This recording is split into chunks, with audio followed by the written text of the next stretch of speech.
Who's your emergency contact? Who should we notify in case of death? Welcome to the USP, where I spent the last 2+ decades of my life. I just found out that I have a nephew that might be headed to prison. He's from my wife's side of the family. He's half Mexican and half white. He's in his early 30s. He doesn't gangbang or anything like that. He ended up getting drunk and got into a confrontation when the COs came in, when the guards came in, when the cops came and tried to arrest him. He had a tussle with them, so he's being charged with assault on an officer. And he's thinking he might be facing some prison time. And he's a little worried because, he doesn't live that life. And now he could find himself locked up. So he's trying to ask me questions about the politics and how it's going to go down. Well, I don't know much about the state penitentiary because the only place I've done time is in the federal prison. And as I've shared with you, in the federal prison, everything gets broken down into race. After the race, it gets broken down into the gangs. Even if you're a white dude and you're running independent is still in itself a group because it's the independent white boys. And they still got to put in work. They still got to take care of their garbage and all the rest. There's really no such thing as just, I'm walking the yard by myself. There's people in there that are not affiliated with gang members, that are not affiliated with the prison gangs or aren't on that racial shit. But at the end of the day, when something pops off in the penitentiary and it has to do with the race riot, you're going to have to go to your corner. Because if you don't, the other group say, I'm getting it, like the Asian Islanders are getting into with blacks or Mexicans or white, whatever. And I try to be like, hey, I don't run with the Asian Islander. I'm just Asian, but I'm not part of that. Well, the group that I'm going up against, they're not going to take my word for it, even if they know. They're not going to allow me to put them at risk, and take a chance of me pushing up on them or making a move on them. They know this is what I look like. They say this is where I eat in the chow hall. This is who I affiliate myself with throughout the course of my time. They're not going to take any chances. So even if you're not with the bullshit, even if you're not with that game mentality, even if you're not racist, when shit pop off, you got to go to your corner. Because if you don't, you're going to be a victim. These dudes that you're going up against, they're not going to give you a pass because, I know Mesa, he doesn't really function with the Asian Islander. No, Mesa's Asian, regardless of whatever his personal beliefs and political stands as far as the prison politics go. I'm lumped in that group. And then on the other hand, let's say they give me a pass. Let's say we're going up against the whites and they don't do nothing to me because they know that I ain't with that I'm not with all that bullshit. Well, now the other Asian Islander, after the smoke clear, they're gonna be like, damn, Mesa sits at our table. He watched the TV at our table, but when shit popped off, he didn't get down. Now they're gonna come at me. So, like I said, I've never been in the state prison, but I think as far as like when it comes down to shit like that, it's all the same everywhere around the world, right? Because when a race riot pops off, I mean, if you're a gang member, if you're a white dude, running Crip or Blood, and you're aligned with the Crips and the Blood, and they're majority black, of course that's who you're gonna ride with. But if you're just a dude that's trying to be independent, you're still of a certain race. And at the end of the day, when the race riot jumps off, you got to go to your corner. If you don't, you're gonna get got. You're gonna get got by the opposition, or you're gonna get got by the people around you. You know. So my nephew, he grew up Jewish. His family is converted to Judaism, so he's got a Star of David on his back. As you know, the Star of David, the 6-point star, is associated with the GDs, but the original star is for Judaism. But you're gonna have ignorant dudes that's not gonna understand that, oh, he's not a GD, he's a Jew, right? Because they see a 6-point star. And he's also a mixed race. He's half Mexican, half white. But he grew up with the white side of his family, so he's really just a white kid with a darker shade of skin, right? But like I say, he hasn't been in trouble. He doesn't live that life. This is his first time in this situation, and he's a little concerned. So my wife asked me to talk about a little bit about the politics and how it goes down in the penitentiary. There's very few individuals in there that have been able to walk by themselves. When I say that, I mean like purely by themselves. They don't align with any race. They don't align with any car, any of that. But these individuals are the exception. They are not the norm. And these individuals are not anybody to play with, you know. Like I don't remember all the names or anything, but I met a couple white dudes, a few black dudes that firmly states that, yeah, I'm here by myself. I'm doing my own time. But when they do that, they're not getting themselves into shit. They're not out there gambling. They're not out there serving dope, or they're just doing their time.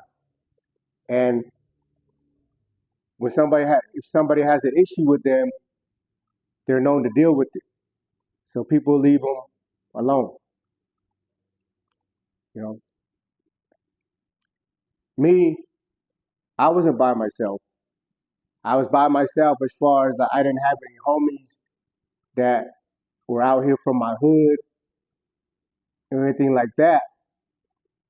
But I got lumped into the Asian Islander card, and that's the people that I ride with.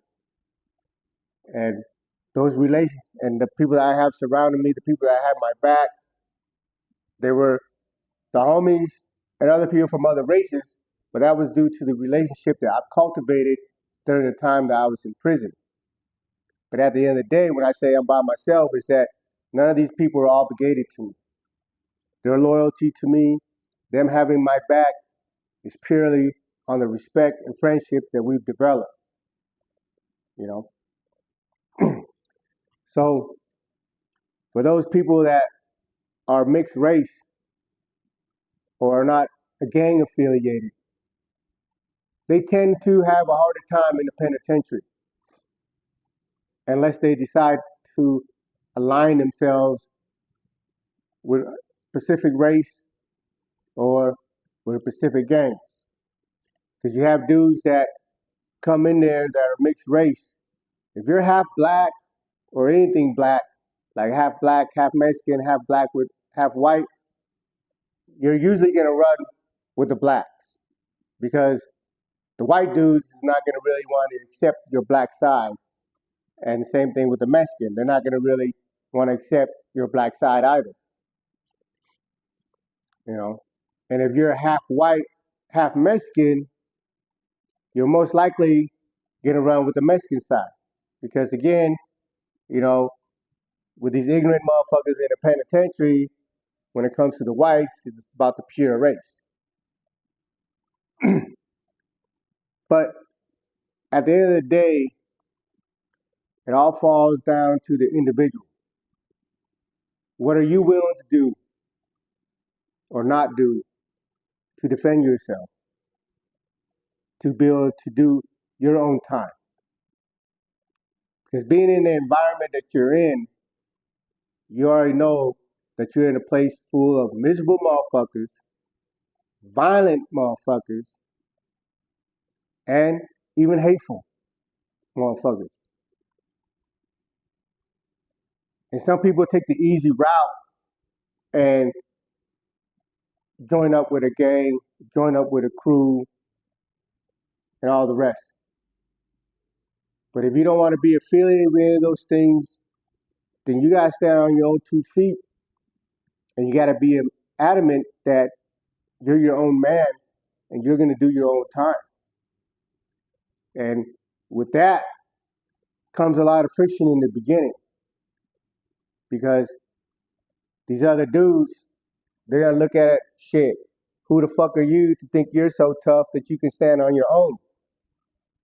Why I had to join a gang and do this and be a do boy and all. That's the mentality. Because a lot of these dudes, see, one thing you have to understand, it's easy to be a gangster out here in the streets. You know, it's easy to be tough out here in the streets, because when you have beef or something, you can always go get that pistol and hit somebody from a distance, you know, or shoot up through some walls, or just even flash it on somebody. You know, it's easy to have courage when you have, you know, firepower around you. But in the penitentiary, you don't have nothing. Just your heart and your nuts. And it's a different type of battle when you're in a shootout here in the streets, as opposed to you being in a cell locking horns with somebody with blunt and sharp objects. So, you know, through the course of my time, I met dudes that were cold-blooded killers on the streets. You know, they blew somebody's head out or whatever and did whatever they did, where them and their homies went and murked somebody or whatever. Every one of them swear they're a killer. But when it comes into the penitentiary and you get called out by somebody that's about that business, you know, they end up not being the killer they thought they were. You know, one thing I tell people all the time is that you can fool everybody around you, right? But the one person you can't fool is yourself. Nobody knows you better than you know yourself. So when you look in that mirror, you know if you're a piece of shit or if you're a good dude. You know if you're down to ride for the cause or if you're a coward at heart. You can't fool yourself. You can have the lingo, you can have the walk, you can have the look and all that, all the surface stuff. It might trick some people. But when you look in that mirror, you know exactly who you are. You know, some people, they're able to keep up the charade. They're able to fake it till you make it long enough to get the fuck out and survive. But that doesn't take away from who they really are. You know, in there, it's easy to be courageous, to be down, when the numbers are on your side. When it's 3 or 4 of you going to punish one dude. I see it all the time. These dudes, these loudmouths, they get nominated to go put in work, you know. And even some of them, they're like maybe their head is put down or whatever. They walk with their head down, but now they get assigned to go put in some work, and they're going with 2 or 3 other dudes. So they go stomp the dude out or stab the dude up or whatever. You see them a couple months later when they come back out of the shoe, their chest is popped out, you know? Like they did a bunch of extra push-ups while they were in the shoe, and now they walk a little taller, the back's a little straighter, their voice has a little bit more bass. But to me, it's like you didn't do anything extra. For me, my definition of courage for me is duty. And what I mean by that is that I'm not being brave or being a badass or going hard when I do the things that I do. I'm doing it because these are the things that I know needs to be done because of what I signed up for, right? I'd be sitting here faking if I told you before these incidents that I get into that I wasn't nervous, that I wasn't scared. I get all those emotions and all those feelings. But the difference between me and the cowards is that I don't let my fear win out, you know. And it's not about being tough, man. And it's not about not being scared when you're in those environments. It's about, do you believe in your independence enough to put your life on the line for it? Do you believe in the things that you believe in, whether it's your gang, whether it's your group of friends, or whatever, that you're going to defend it with your life, that you're going to willing to put in the work that it takes to have that freedom, to have that liberty?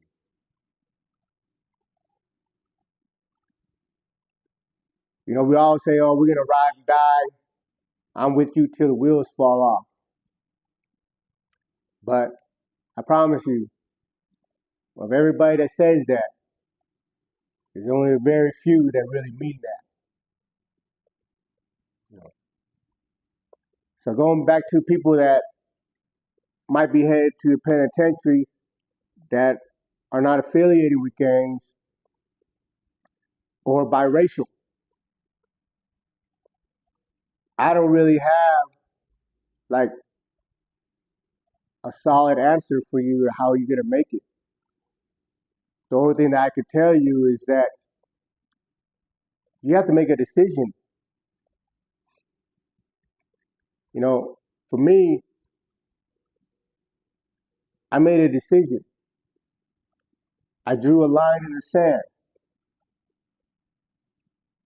This is what I can tolerate, and this is what I can't. And when you draw that line, you have to abide by it, because the things that you can't accept, when the things that you can't accept happens and you don't do what you're supposed to do, your lack of action has basically just compromised your safety. Because in the penitentiary, everybody's always watching everything. And it's not because they're nosy, some of them are, but it's just you develop your senses to be aware of your surroundings because you're in such a hostile environment that you're hypersensitive to everything, every noise, every sound. You know, when you look at the unit, when you look at the yard, you learn to notice when things are getting hostile, when things are out of the norm, or when there's tension in the air. Basically, Everybody has that in them because it's a natural survivor technique. Because no one goes into the penitentiary thinking that they're at Lagoon and they're safe. Everybody knows that they're behind enemy lines, that everybody around them, including their homeboys, are potential enemies and oppositions and threat. And if you're walking a yard without that mentality, then you're setting yourself up to be a victim. You know, because most of the stuff in the penitentiary that happens is homie on homie crime. When where it's through jealousy, envy, hate, or your own fault for fucking up, it's your people that's gonna end up having to come and punish you and discipline you and deal with you. You know. So my advice to those dudes that don't belong to a gang, that are of mixed race, is make a decision. How are you gonna survive the penitentiary? And whatever decisions you make, you have to stand on that. I don't begrudge anybody that goes up to the penitentiary that wasn't gang affiliated and end up joining a gang. I don't begrudge them. I'm not here to tell you how to survive that environment. You know what's best for you. You know, I'm not here to judge you, but I'm just here to let you know that with each decision comes with certain responsibilities and even consequences, right? Because at the end of the day, your goal, if you don't have a life sentence, if you don't have fucking 100 years to do, is to figure out how to make it back home. You know, not everybody can be of the mentality that fuck it, if I die, I die. You know, I had that mentality that if I make it home, I make it home. If I don't, I don't, because I was doing 26 years, and but I wasn't gonna do those 26 years by somebody else's rules. I was gonna do it my way. Before I was going up to the penitentiary, I had long hair. I grew out my hair when I was in the county jail. And there was dudes coming back. They were like, "Oh man, you gotta cut your hair when you get to the pen, or you should cut your hair before you go to the pen." I'm like, for what? Oh, they got predators out there. They got dudes that, and you're young. In my 20s, I couldn't really grow any facial hair. I had a couple whiskers, but I'm young with long hair, and there's dudes in there that are fucked up in the head. And I get stories coming back about shit like that. And dudes are always telling me, dudes that I met that have been in the penitentiary, like, "Oh man, you're gonna have a hard time walking around out there on the yard with long hair, this and that." But the more I heard about it, the more I was adamant, determined to grow my hair out, because I'm of the mentality, it's like, shit, come and try me, right? But not everybody has that mentality. And I'm not anybody special or extra because I had that mentality. The reason I had that mentality was really because I really thought my life was over as far as being out here in the free world. And I signed up to something. I fancy myself a gangster. And being buying into that mentality, I had a certain idea what gangster is. You go hard, you don't back down, regardless of how scared you are, regardless if you're outnumbered. And I fully bought into that and embraced that, and that was my mentality. And that mentality helped me survive because I drew a line in the sand and I made a decision that if you cross this line, I'm gonna butcher you. You know, You never hear me sit here. No one that has ever been around me has ever heard me complaining about something.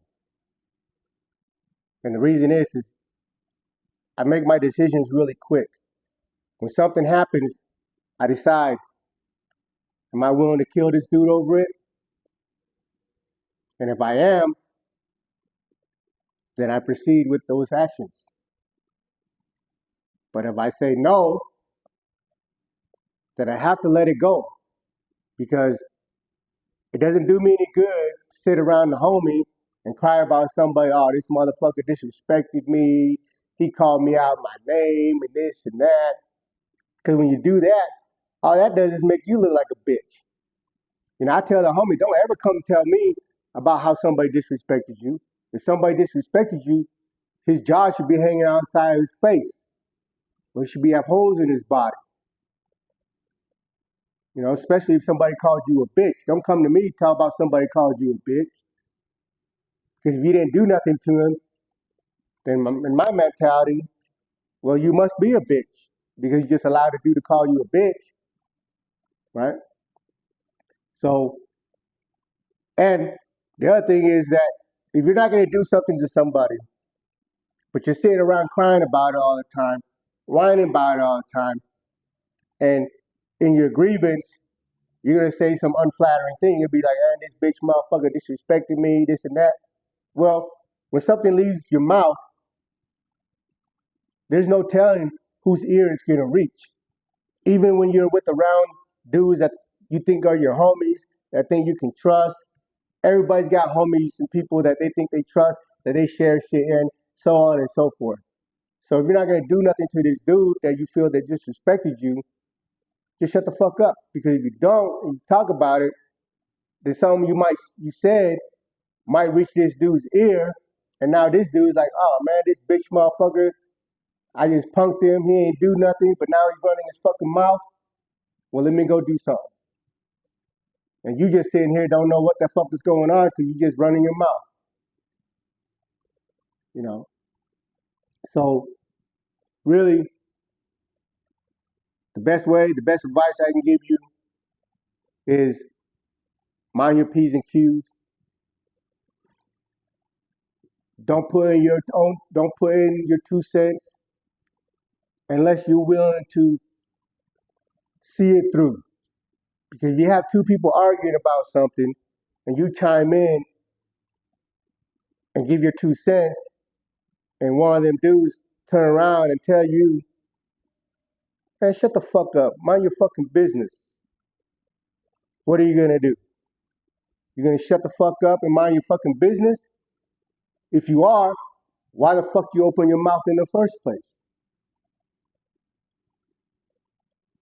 I don't make a habit of injecting myself in other people's conversation, even with my own homies or whoever I know. But when I do interject and put in my 2 cents, I understand where it could lead to. So before I do, I already know and accepted it. So when I do put in my 2 cents, you already know I'm gonna ride. And people know that. If I say something, if I interject myself into something, it's both feet in. It has to be that way because if it's not, then you're just gonna look like a fucking lame. And when you look like a lame, nobody's gonna respect you, and they're just gonna treat you like a fucking lame. Like, yeah, there goes dude. He always got something to say, but ain't willing to do nothing about a motherfucking thing. So mind your P's and Q's. Don't speak on anything that you're not willing to see through, and stand on your feet. Don't be disrespectful. Be courteous, but don't allow anybody to disrespect you. And sometimes for you to be respected, people need to see some action. And you have to be willing to carry through those actions. Because one language that everybody in the penitentiary understands It's the language of violence. Violence leaves no misunderstanding on how you feel about a topic and how you feel about a person. But until you're willing to back your words with action, no one in the penitentiary is going to take your word for it. You can go around and tell everybody around you that you're this cold-blooded killer, that you're this super gangster, but until you show them through your actions, they're just gonna look at you just like the rest. They look at the rest of them dudes that run their mouths.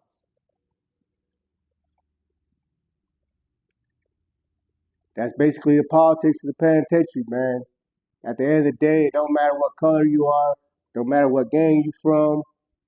You just gotta be willing to stand up for yourself and do what is necessary to defend yourself and protect yourself to ensure that you can do your time the way you want to. And if you're not willing to do any of those things, then you're going to have a hard time in the penitentiary. Welcome to the USP.